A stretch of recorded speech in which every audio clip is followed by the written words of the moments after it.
It was supposed to be just another dinner for Ethan Cross, a man who had everything money could buy, yet nothing that truly mattered. The restaurant glowed with soft light, waiters moving like whispers. He sat alone at the most expensive table, staring at the empty chair across from him. His blind date was late.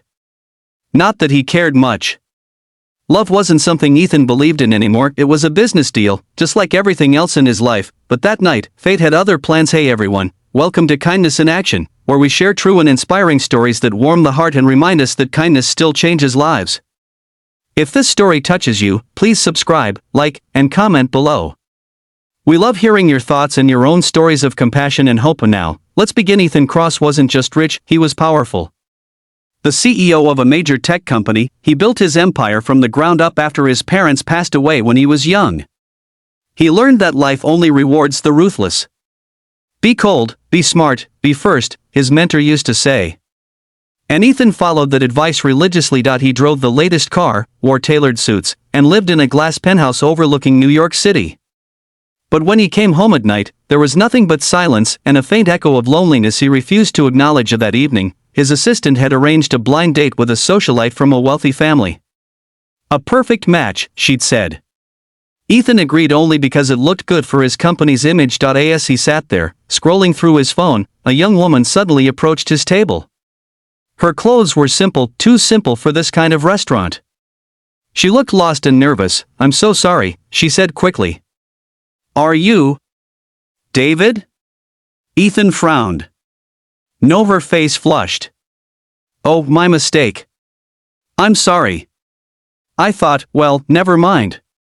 She turned to leave, but something in her voice, something gentle and honest, made him stop her. "Wait," he said. "You can sit here if you'd like. Your date isn't here yet?" She hesitated, surprised. "No. I guess he stood me up." He nodded toward the chair. "Then you might as well not waste the night." She smiled, a small, shy smile, and took a seat. Her name was Lily. She worked part-time at a diner nearby and was saving money for nursing school.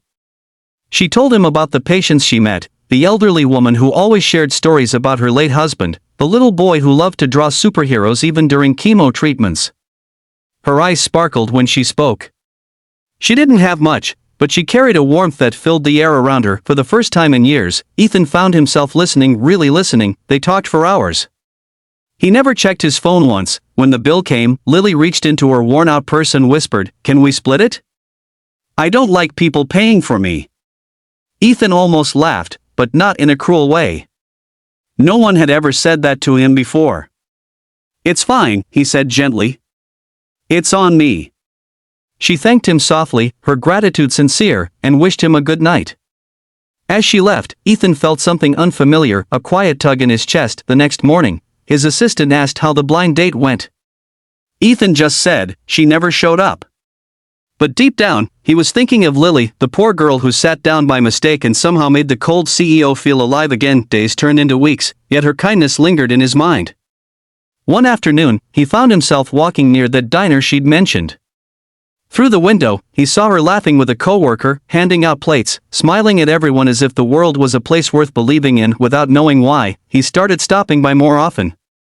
Sometimes he ordered coffee, sometimes just a slice of pie. Lily always greeted him the same way, bright, unguarded, kind. One rainy evening, the diner was nearly empty. She brought him his usual coffee and noticed he looked tired. "Rough day?" she asked. He nodded. "Lost a big deal. People can be cruel." She smiled softly. "Then be kind anyway. That's how the world changes, one person at a time."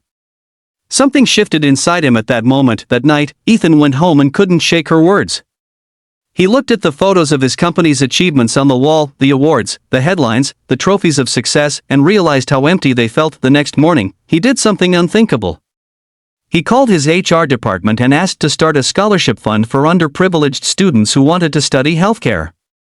He named it the Lily Hope Foundation, though he didn't tell her that weeks later, Lily heard about it on the news.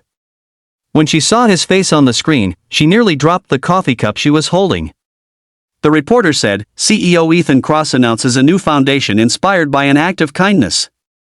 She smiled, tears in her eyes, realizing that her words had reached his heart. That evening, Ethan returned to the diner again. This time, he didn't order coffee. He just said, "I'd like to take you somewhere." She looked hesitant. "Where?" He smiled softly. "To show you something you helped me create." He drove her to a local children's hospital. A brand new wing was being built, a bright, welcoming space with murals, toys, and color. On the wall was a plaque that read, "For those who heal with kindness." Lily covered her mouth, tears streaming down her face. "You did this?" He shook his head. "No, we did. You reminded me what matters."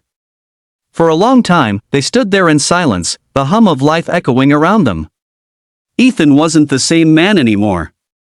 The cold CEO who only cared about numbers had been melted by one small act of kindness, a mistake that wasn't really a mistake at all. Sometimes, the people who enter our lives by accident are the ones who change everything on purpose. Kindness doesn't always look grand. Sometimes it's a seat at a table, a warm smile, or a few honest words spoken from the heart. But those small moments can spark something far greater, a chain of compassion that reaches places we never imagined. So the next time you have the chance to be kind, take it. You never know whose life you might touch or how they might change yours. If this story moved you, make sure to like, comment, and subscribe to Kindness in Action. Let's keep spreading hope, one story at a time.